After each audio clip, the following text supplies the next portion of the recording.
Conformément aux autres orientations royales de Sa Majesté, que Dieu le glorifie, nous avons reçu dans le cadre de la coopération Sud-Sud, Monsieur le ministre des Affaires étrangères et Monsieur le consul à Lyon des îles de Comores aujourd'hui.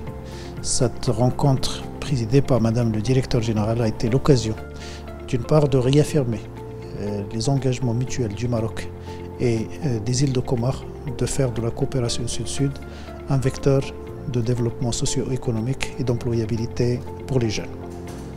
Nous avons rappelé dans cette rencontre la volonté du Maroc d'appuyer les dispositifs de formation africains, que ce soit par l'accueil des jeunes ou le renforcement des compétences des dispositifs de formation existants. Cette occasion nous a permis de tracer une véritable feuille de route que nous allons opérer incessamment par l'opérationnalisation d'une convention que nous avons stabilisée en commun et qui va être signée par les deux parties.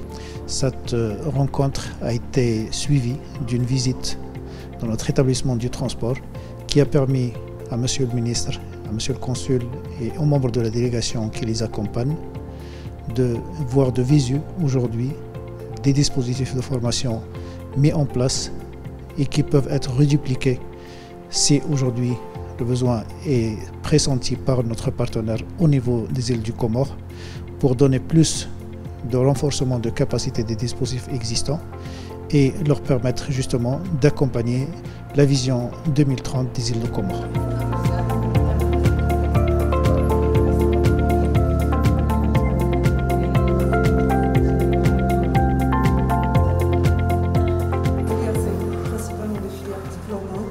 Avec des techniciens spécialisés en exploitation logistique et des techniciens spécialisés en exploitation de transport. Les Comores sont dans une vision, la vision d'être un pays émergent d'ici 2030.